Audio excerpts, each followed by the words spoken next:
Bom, esse livro tem um prefácio muito bom, aconselho a ler.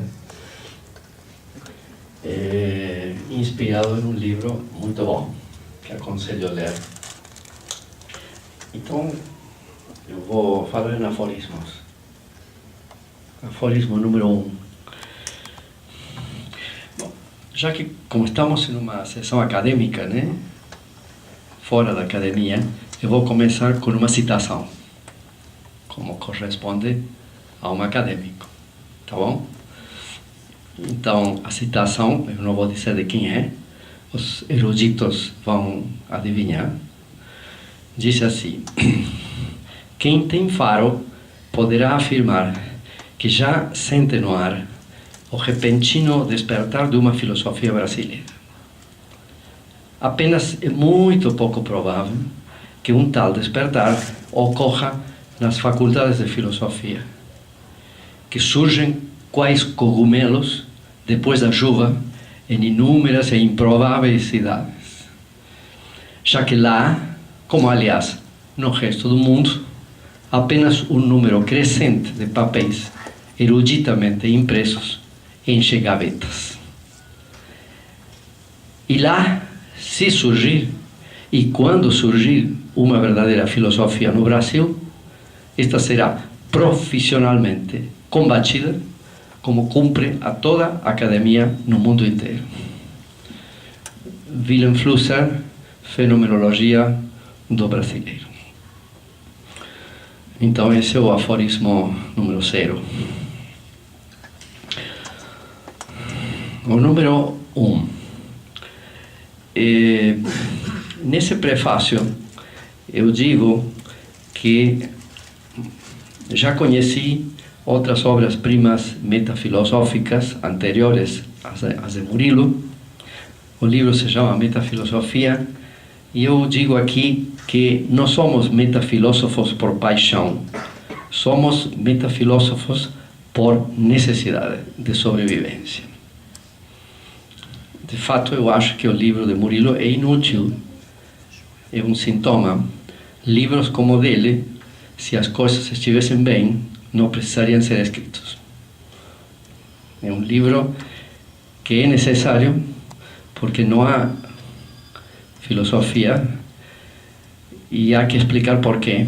Não há filosofia no Brasil e tem que explicar porquê. E aí tem que fazer metafilosofia. Mas não era isso que queríamos fazer. Então, a minha tese é que Murilo não queria fazer esse livro. Ele não tem uma paixão metafilosófica, mas ele era um livro necessário, havia que escrevê-lo, e agora está escrito. Esse é meu primeiro aforismo. O segundo, conheço Murilo Seabra desde muito tempo, né? Desde você nascer. Eu não vou dizer, eu já tive você em braços, porque seria muito erótico. Não. Mas em torno do ano 2000, me parece, 99, a mudança de milênio, porque tem uns maldosos que dizem escrevem metafilosofia porque não sabem fazer filosofia. Já escutei essa tolice alguma vez. Isso não é verdade. O Murilo, desde que era uma criança, ele ainda é uma criança, escreve textos. Aí no meu prefácio estão mencionados muitíssimos textos filosóficos de Murilo. Então Murilo não é um metafilósofo, é um filósofo, e já desde muito jovem. Inclusive ele escreveu grande parte desses textos sem nenhum estímulo, ao contrário. Escreveu no meio do desestímulo, do riso, do deboche, da ironia tola, etc. Terceiro aforismo. Não sei se eu devo dizer isso, é uma coisa indecente de se dizer sobre Murilo. Ele é mestre em filosofia. Desculpem essa. E ele se mestrou com um texto que se chama Por que não se devem interpretar as investigações filosóficas de Wittgenstein? Você disse, ai que maravilha, né? Murilo escreveu um livro sobre Wittgenstein. Ele é um bom acadêmico comportado. Mas, na verdade, a dissertação de mestrado de Murilo é uma devoração no sentido de Oswald de Andrade de Wittgenstein, muito interessante, onde ele aplica, o Murilo sustenta que as ferramentas que Wittgenstein apresenta nas investigações filosóficas são ferramentas que podem ser usadas para outras coisas que Wittgenstein nunca pensou. Então, de maneira genial, eu acho que ele usa as investigações filosóficas para fazer uma violenta crítica ao modo acadêmico de filosofar. Quando que você vai publicar sua dissertação? Nunca. Meu passado me condena. Quarto aforismo, né? Vocês me ajudam porque eu vou me perder na numeração. Acho que é o quarto. O quarto trata de ódio profundo. Isso é inquietante. As ideias desse livro, as minhas ideias no meu Diário de um Filósofo no Brasil, as ideias do Gonçalo Armijos, naquele livro Como Fazer Filosofia Sem Ser Grego, Estar Morto, etc., despertam ira nos filósofos das universidades. Despertam muita raiva, muito ódio. E o Murilo fala disso, e eu falo disso no prefácio. Claro, o que se espera de um filósofo atualmente é que conheça perfeitamente algum setor da tradição filosófica europeia, se especialize nela, publique papers e livros dentro da mesma, atinja certa excelência no domínio das suas fontes, com necessário domínio das línguas estrangeiras relevantes, publica em revistas indexadas e tenha uma boa agenda cheia de viagens nacionais e internacionais, onde exponha seus trabalhos exegéticos, históricos e de comentários. Claro, uma pessoa, como eu digo, brincando, formatada, não formada, formatada com esse esquema, vai sentir muita raiva de que um garoto de pouca idade, geral com menos idade que eles, venha lhe dizer que ele não está fazendo filosofia genuína. Então, a situação é complicada, eu tenho vivido isso na pele, o Murilo também, o Gonçalo também, muitas pessoas, porque a ideia de que as faculdades de filosofia não estão fazendo filosofia desperta muita ira e muito ódio. As ideias de Murilo, eu digo aqui, são como aquela vara curta com a qual você cutuca uma fera. Você tem que fazer assim, sair correndo, porque o revide vai ser violento.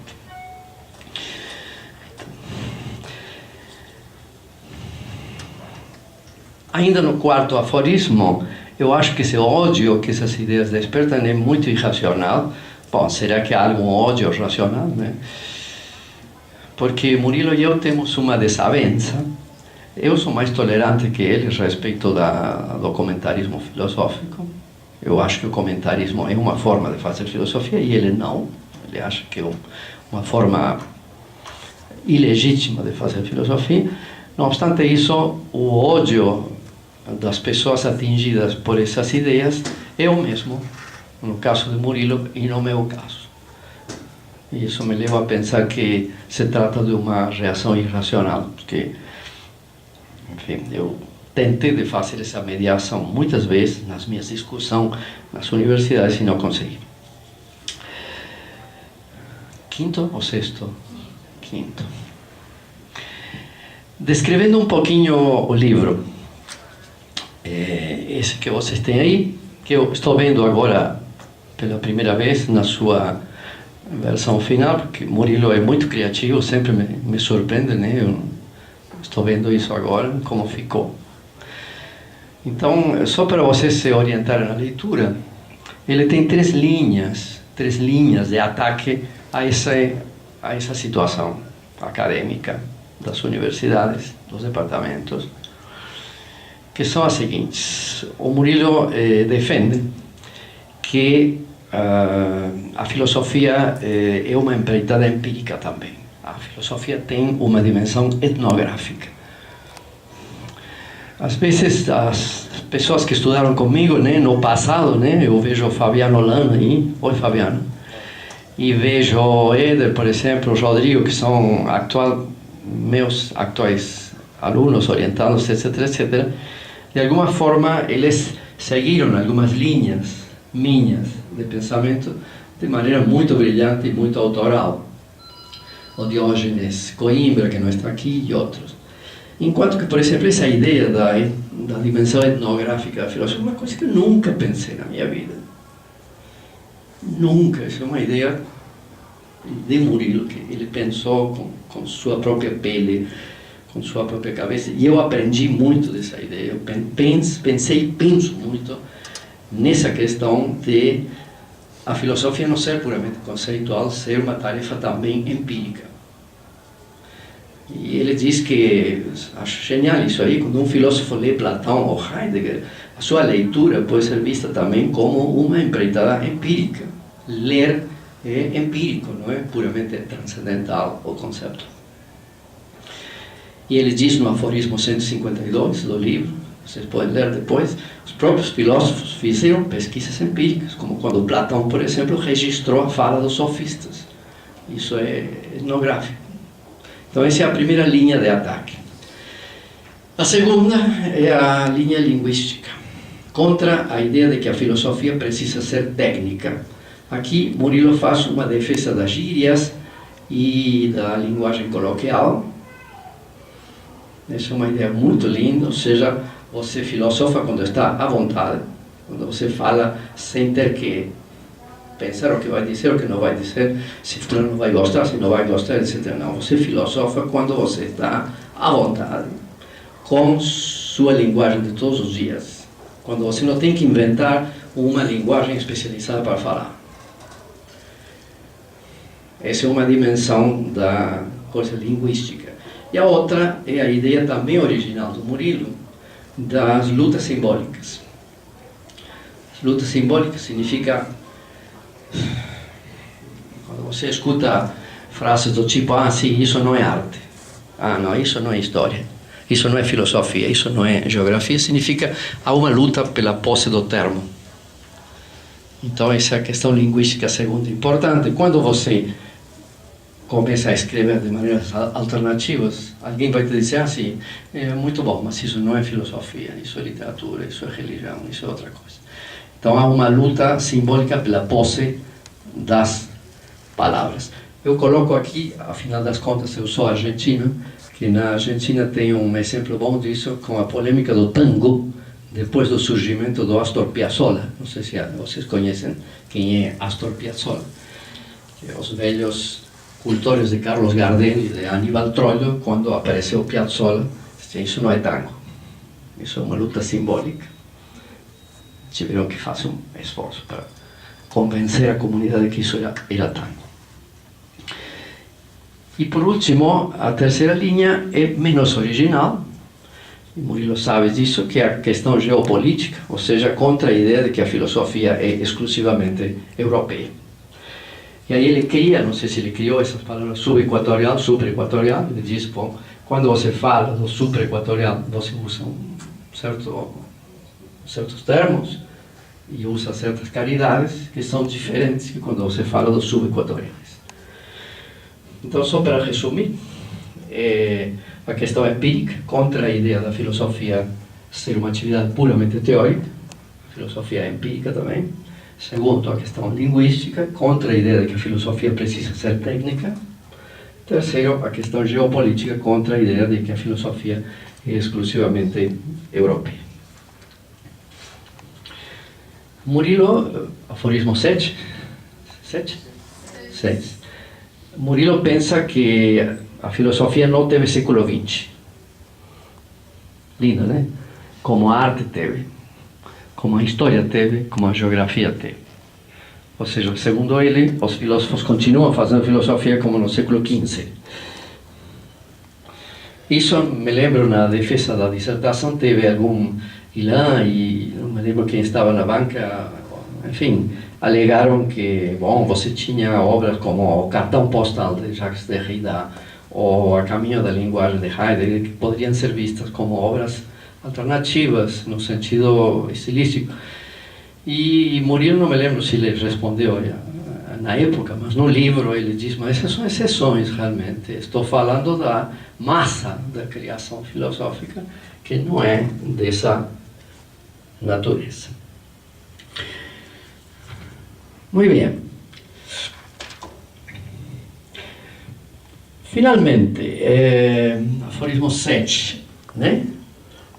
Murilo contra Cabrera. Isso eu não vou falar aqui, vocês podem ler. Eu sou muito citado no livro, mas Murilo é sempre muito crítico com tudo que ele ouve de mim. Então nós temos uma polêmica sobre várias coisas. Por exemplo, eu não estou tão apaixonado pelas gírias como ele. Não preciso filosofar com gírias. E eu acho que existe uma tirania das gírias também. Eu coloco aí no prefácio que nesse momento, abril, março de 2014, se eu quero dizer a vocês que alguma coisa está muito boa, eu vou dizer só ouro. Só ouro. Mas eu não sou livre de criar uma gíria alternativa para isso, dizer, por exemplo, como Deus manda. Tá como Deus manda, tá como Deus quer. Todo mundo vai olhar para mim porque eu não estou usando a gíria oficializada. Então a gíria também é tirânica. Realmente eu tenho uma discordância, que eu acho uma discordância menor, com Murilo, a respeito do otimismo que ele tem a respeito da utilidade da gíria para filosofar. Outra desavença nossa engraçada tem a ver com o Sr. Kita. Quem é o Sr. Kita? Está no aforismo 157. Vocês podem ir comprar o livro e voltar e conferir. Que é um filósofo que o Murilo conhece. Esse é o tipo de coisa que ofende muito ao acadêmico. O acadêmico vai lá na Alemanha e passa 4 anos queimando os olhos estudando Kant em alemão, etc, etc, etc. E Murilo vem dizer que ele conheceu um filósofo no Acre, uma pessoa que não deve ter estudos, mas que Murilo considera um filósofo. Isso é terrível para um acadêmico. Se lembram do ódio? Ou seja, um filósofo para Murilo é uma pessoa que está aberta ao real, de uma maneira autêntica, de uma maneira genuína, etc., como pode ser um camponês, etc, etc. Eu tenho minhas desconfianças com isso. Eu acho que o Sr. Kita se transforma em um filósofo porque Murilo é um filósofo que estava por perto e resgata de alguma maneira o caráter filosófico das falas dele, etc. Mas isso não é muito importante. Aqui vocês vão ler no prefácio uma briga que eu tenho com Murilo a respeito da originalidade, mas eu não vou cansá-los com isso, vocês podem ler depois. Que mais? Aforismo número 8. 8? Sim. Sim.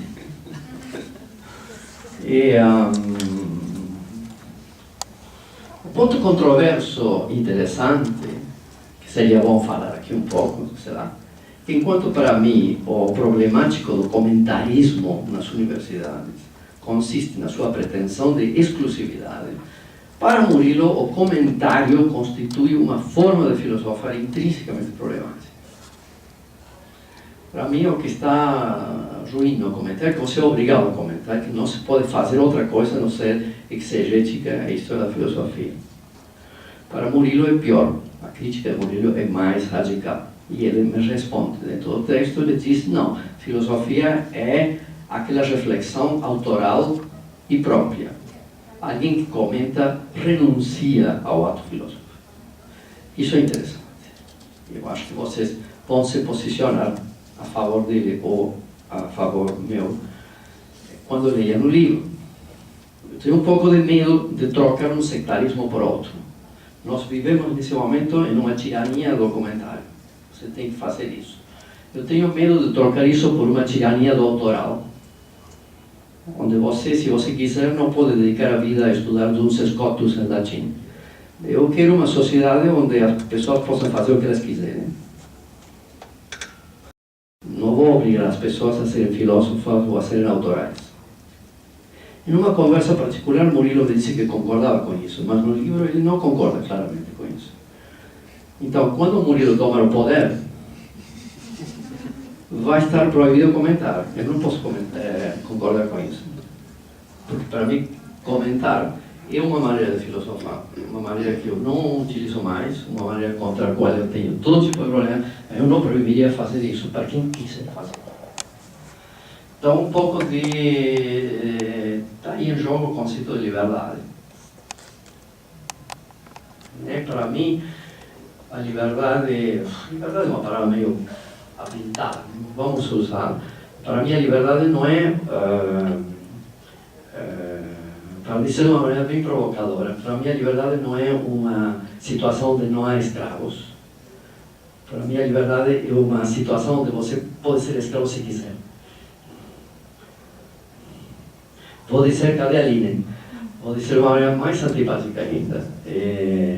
A liberdade para mim não é um mundo onde a mulher não seja mandada pelo homem. A liberdade para mim é uma situação na qual a mulher, se quiser ser mandada pelo homem, pode fazê-lo. E se não, não. Tem que haver todas essas opções. Então, para mim a liberdade não é um lugar sem comentadores. Para mim a liberdade é um lugar onde você pode escolher ser comentador ou não. E essa situação não existe atualmente. Então isso sim, isso não é menor, isso é interessante. E eu acho que você tem que ler o livro e se posicionar. Muito bem. Então, é isso. Aforismo número último. Aforismo número 9. Sim. É a última frase do prefácio. Que é uma provocação para Murilo abandonar a metafilosofia e filosofar agora. Eu digo aqui que o manifesto metafilosófico está escrito. Está aqui. E havia que escrever. Curiosamente, foi uma pura contingência, a hegemonia do comentarismo, o que tornou necessário escrever esse livro. Mas a necessidade dessa metafilosofia tornou agora necessário que Murilo escreva, no futuro, seus livros filosóficos contingentes. Que mostre o que deve ser feito, após ter mostrado tão lucidamente o que não deve ser feito. Então é isso. Agora podemos dialogar. Mais ou menos isso é o que eu queria comentar sobre o livro.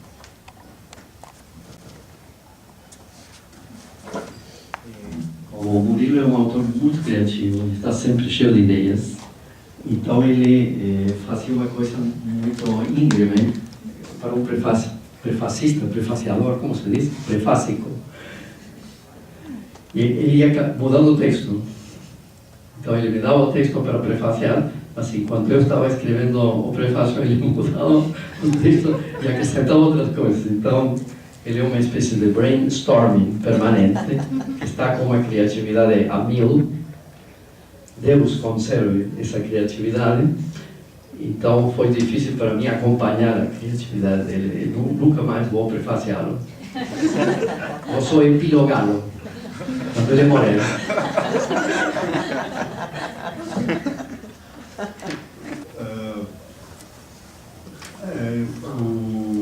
Nesse livro, realmente, eu discuto várias ideias do Cabreira. A ideia dele de filosofar desde... Escrevi bastante sobre isso. Eu discuto também a concepção de originalidade do Cabreira e tento apresentar a minha própria concepção. Eu acho que talvez essa seja uma das melhores partes do livro, eu acho. Eu falo também muito sobre mentalidade. Eu acho que é um conceito muito interessante para a filosofia. Assim, para quem quiser seguir, tipo assim, quem não quiser comentar, pode partir para uma crítica da mentalidade, por exemplo. Acho que é um campo muito rico, muito interessante. Eu até acrescentei uns aforismos novos sobre mentalidade depois que o Cabreira tinha escrito o prefácio, eu botei... Só que eu botei na capa, porque... para ele não ter que... Então tem uns aforismos novos na capa aqui, sobre mentalidade. Tem um apêndice, eu coloquei uma carta aos estudantes. Eu dei aula numa universidade no norte do país, no Amapá. Fiquei 1 ano lá. E eu saí de lá e escrevi uma carta para os estudantes de lá. E, enfim, eu peguei essa carta e transformei ela um pouco e acrescentei aqui no livro. Bom, o meu primeiro projeto de mestrado, eu escrevi um projeto de mestrado que não foi aprovado. Ele incluía uma etapa de pesquisa de campo.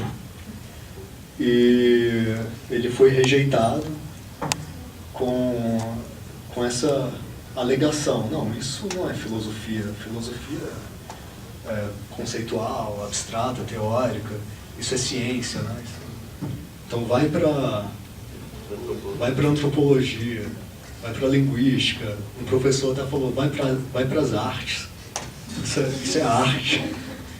Enfim, eu apresentei um projeto que tinha pesquisa de campo aqui na UNB, logo depois que eu me formei.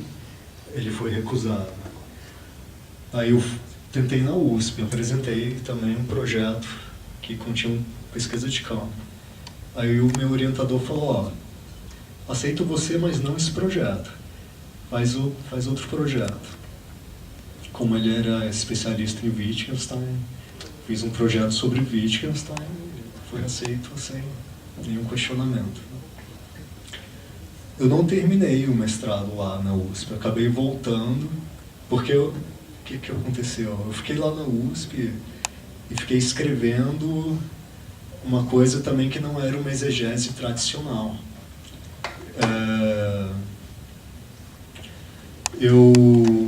Eu defendi que as investigações filosóficas, que é o segundo livro do Wittgenstein, eu defendi que esse livro é um manual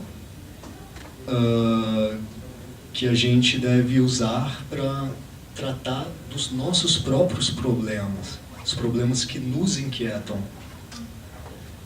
E eu usei, para amparar isso, usei uma coisa que o Wittgenstein tinha escrito no caderno dele. Ele fala isso. Wittgenstein falou sobre uma versão anterior desse livro dele. Ele falou assim, esse livro pode ser considerado um manual. Um manual no sentido de que ele estimula estimula o pensar. Algo mais ou menos assim, não estou lembrando de cabeça. Não. Então eu explorei isso, eu fiquei tentando ler as investigações filosóficas, que é esse segundo livro do Wittgenstein. Eu li esse livro tentando entender, em que sentido esse livro é um manual? Então eu escrevi bastante sobre isso. Meu orientador lá da USP odiou, falou, isso é absurdo, isso não tem fundamento, nananana. Bom, aí eu acabei, o Cabreira Cabreira gosta de coisas sem fundamento. Eu fiz com ele. Na verdade, eu até escrevi um artigo com essas ideias, junto com Marcos Pinheiro, e a gente mandou para o Congresso Internacional de Wittgenstein, o artigo foi aceito. Então, não são ideias sem fundamento. Mas, voltando ao Beto perguntou sobre a relação de filosofia e etnografia. Tá? Isso tem a ver com, digamos assim, um método de trabalho do filósofo acadêmico. Na hora de sentar para escrever uma monografia de fim de curso ou uma tese de mestrado ou de doutorado, o filósofo acadêmico, ele compra um monte de livros, pega um monte de artigos de revistas especializadas de filosofia, um monte de livros de filosofia, estuda eles e escreve.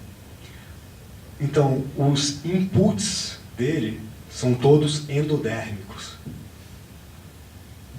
Então a pesquisa etnográfica que ele faz é uma pesquisa sobre a mentalidade de um certo momento, de uma certa população, uma pesquisa sobre a mentalidade de uma certa população, bem restrita, né? Bom, enfim, é uma parada endodérmica. É muito limitado isso. Então, ao elucidar que o filósofo acadêmico típico faz etnografia, eu elucido isso, né, para dizer, então por que não é possível fazer outros tipos de etnografia? Se eu posso citar Platão, ou Heidegger, ou Wittgenstein, e fazer isso é fazer etnografia, por que eu não posso citar um pensador de rua, um mendigo que falou não sei o quê, ou um Zine, um cordel? Aqui eu cito um cordel, por exemplo, nesse livro. Por que não? Tudo é etnografia, tudo. Qualquer tipo de citação é etnografia. É pesquisa de mentalidade, né? Sempre é pesquisa de mentalidade. Então a filosofia tem esse lado inelutavelmente empírico, que é negado, né? Já que essa pesquisa empírica da filosofia acadêmica está toda formatada, isso gera a impressão de que a filosofia não tem um componente empírico, né? Que é falso. Olha, eu fiquei 1 ano e meio no Acre, adorei, o melhor lugar que eu já morei na minha vida, muito bom. E lá eu conheci... Bom, e lá eu fiquei no Alto Juruá, floresta mesmo. E eu conheci... e lá as pessoas vivem da floresta, caçam, etc. E eu conheci um senhor, o senhor Kita, que eu cito ele aqui, que ele não caçava, e ele era contra a caça. Tipo, numa sociedade de caçadores, ele era contra a caça. Ele dava comida para os animais, assim, né? Os animais selvagens iam comer na mão dele, né? E ele tinha argumentos contra a caça. Então, para mim, ele era um filósofo. Tipo, ele pensa diferente do meio dele, né? Ele está em desacordo com a mentalidade circundante. Geralmente isso é o suficiente para a gente considerar uma pessoa filósofa. É isso. Isso é praticamente a definição de filósofo, né? Bom, eu não sei se ele era alfabetizado, a maioria das pessoas que eu conheci lá não eram, eu acho que ele não era alfabetizado. Mas ele tinha argumentos, enfim. E sobre essa coisa de... a filosofia... Em outro momento do livro, eu falo da história oral. Os historiadores precisaram lutar muito para terem o direito de fazer pesquisa com gravadores de voz. Porque antes da história oral ser admitida, os historiadores achavam, não, só posso citar o que está escrito, que é documento. E antes disso, só se podia citar documentos oficiais. Então, ao longo do século XX, teve uma briga muito grande dentro da disciplina de história para aumentar o tipo de material que o historiador poderia citar, o tipo de material que o historiador poderia estudar. No começo do século XX, basicamente só se podia citar fontes oficiais. Com Bloch e Febvre, essas fontes aumentaram. Os historiadores, depois de muita briga, né? Muita briga. Enfim, aí na segunda metade do 20 surgiu também a história oral, historiadores que queriam usar gravadores de voz. Então foi muita briga. Isso não é história, né? Isso é absurdo, isso não é legítimo, isso não é sério, isso é jornalismo, né? Bom, eu falo disso aqui no livro, dessas lutas linguísticas, assim, luta pelo controle do selo, do termo, da palavra, que vai dar legitimidade para o que eu faço, né?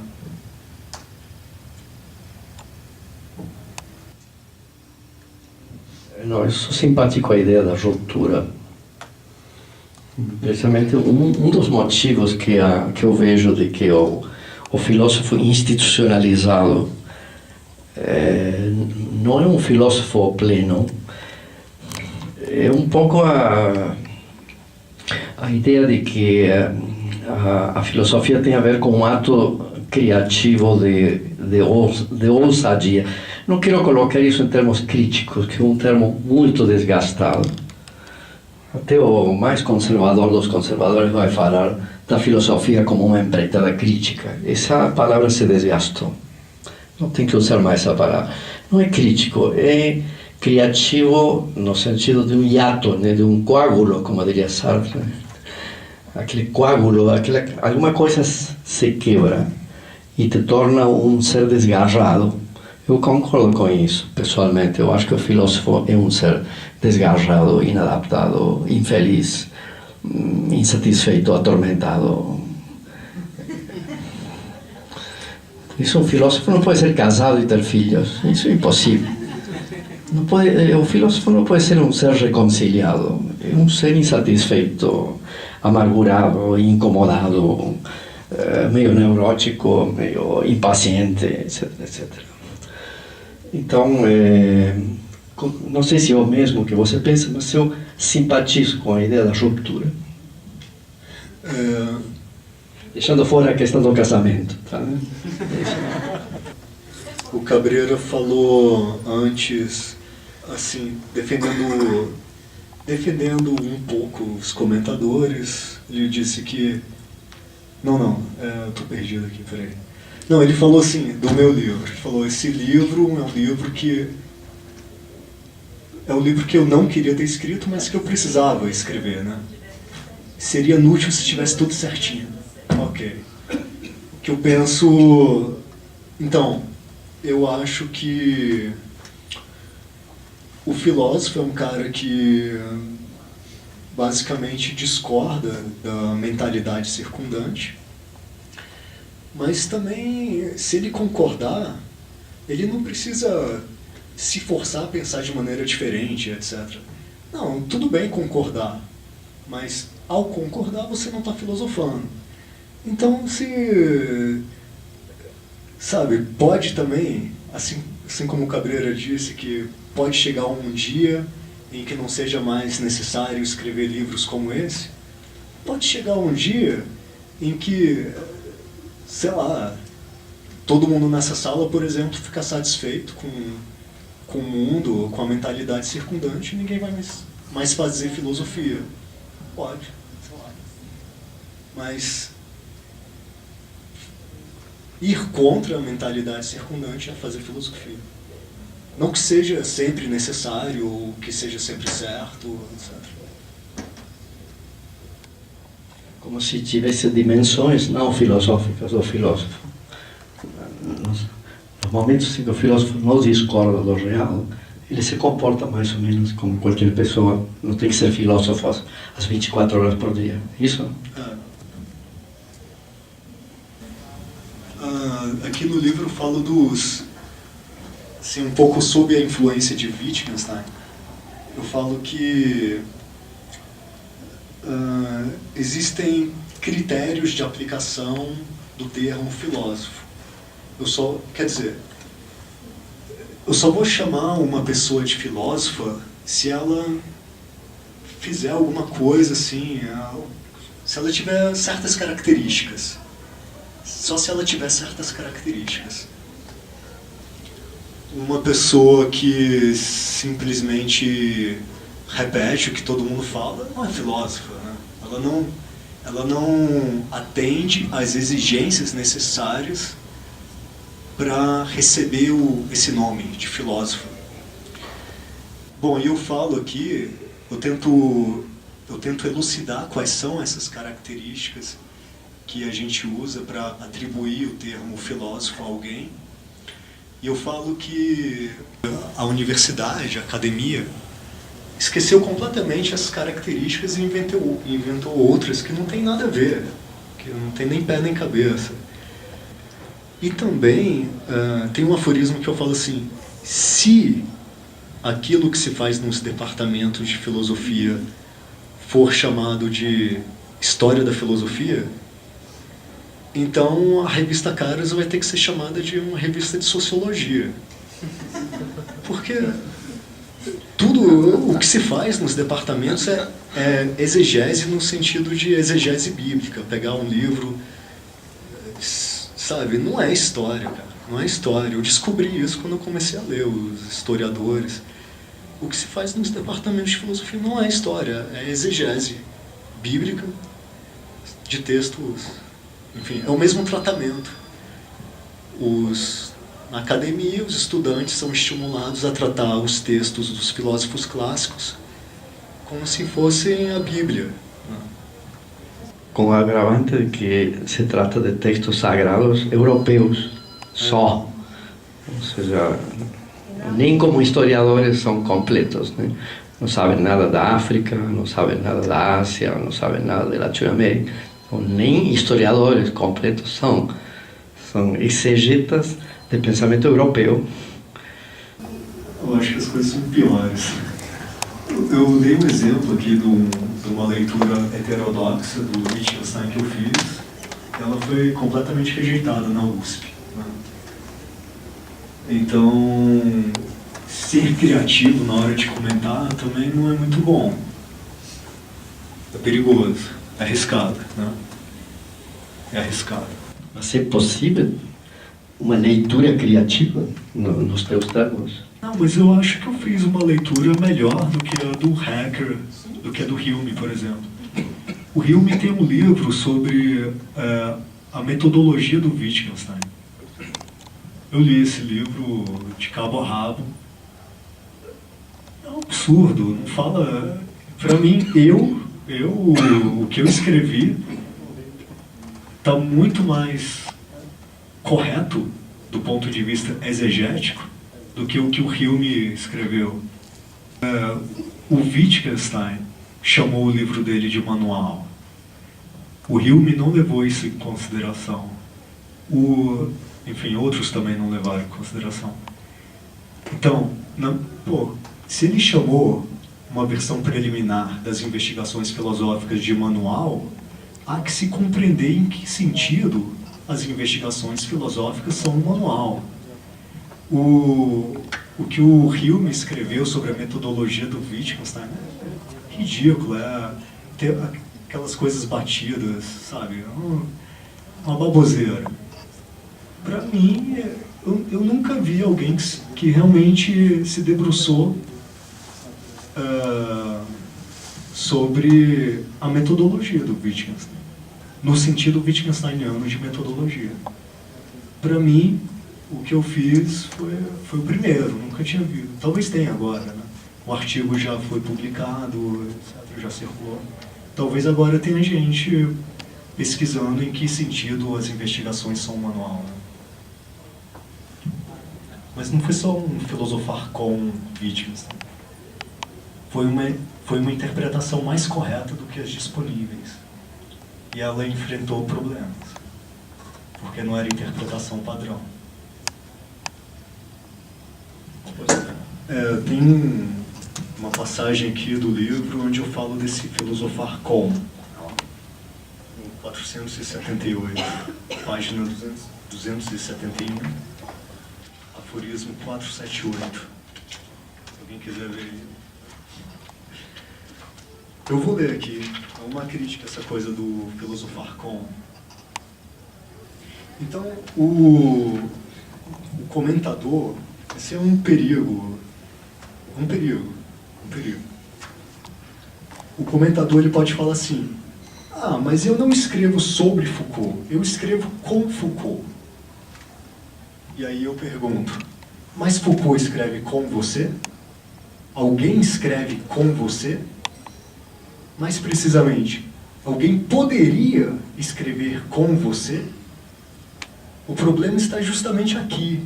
É possível escrever sobre Foucault, a respeito de Foucault, com Foucault, a partir de Foucault por um motivo bem preciso. Foucault colocou seus próprios pensamentos no papel.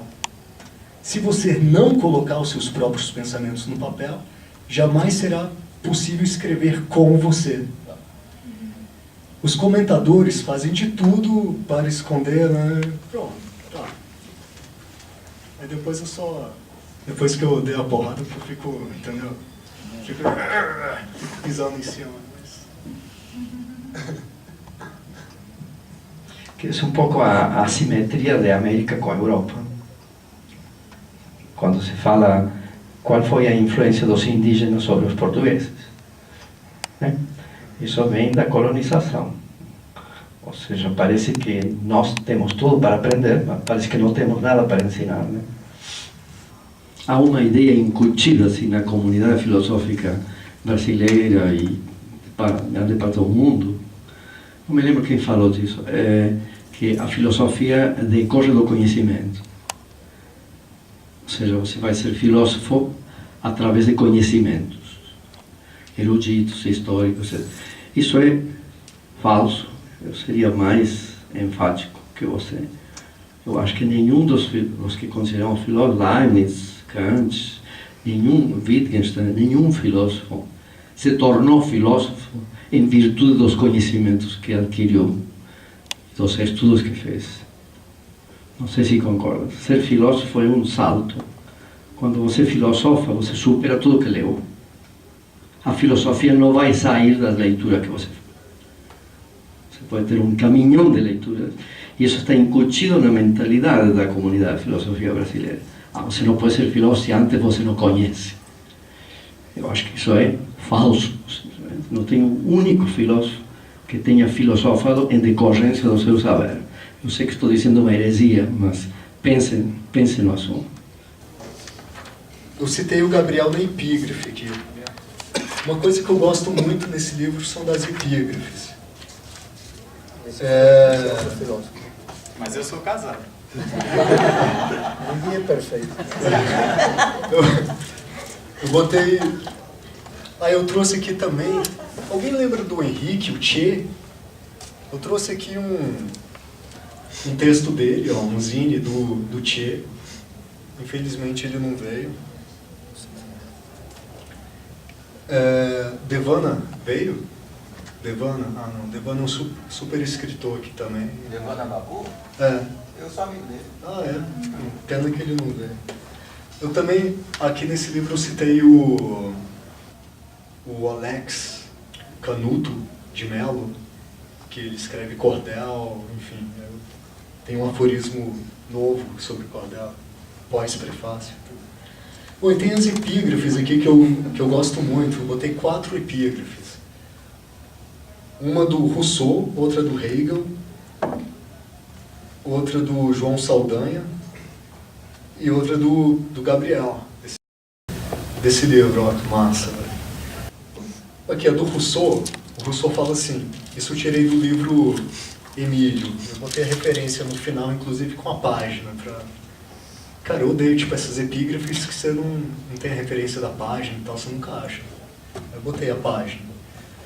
Bom, aqui do Rousseau, ele fala assim, parece também que a organização do cérebro é menos perfeita nos dois extremos. Nem os negros, nem os lapões têm a inteligência dos europeus. Do Rousseau. Aí tem o do Hegel, que ele fala algo semelhante aqui, criticando os americanos do sul. Aí depois eu botei uma epígrafe do Gabriel, que é tipo um martelo rodado assim na cara do Rousseau, assim, sabe? E uma do João Saldanha aí, mas enfim, depois vocês leem aí. Ah, tá, eu vou ler então. Vou ler. Eu acho que é meio complexo, assim, porque a minha filha leu hoje e ela disse que não entendeu. Mas vou ler aqui, talvez vocês entendam. O bom desempenho numa disciplina ou série de disciplinas pode ser a mais coerente decorrência da apatia de um estudante. Então, bom desempenho pode ser reflexo de apatia de desinteresse. Estou explicando aqui. Da mesma maneira, o mau desempenho pode ser o atestado mais significativo de envolvimento com os estudos. Somente para quem não filosofa, o desempenho é uma questão crucial para a filosofia. Pô, isso aqui, acho que o Gabriel sintetizou aqui no martelo rodado só, toda a crítica à CAPES, ao CNPq, toda essa estrutura que privilegia o comentarismo e esquece completamente do pensar, da vontade de pensar. Isso aí, Gabriel. Martelo rodado aí, né, Gabriel? Ó, eu trouxe um caderno aqui que eu fiz também, tirando, se alguém quiser ver. Olha lá, bonitinho, velho. Mas se vocês não quiserem comprar um livro, tudo bem, porque vai ter o PDF de graça daqui... Vai ter o PDF de graça. Essa aqui foi a primeira, mais careta. Esse aqui é para facilitar quem quiser tirar xerox, piratear, etc. Fica mais fácil assim. A gente tem que criticar o circuito editorial oficial. Bom, beleza, galera. Isso aí, valeu, hein?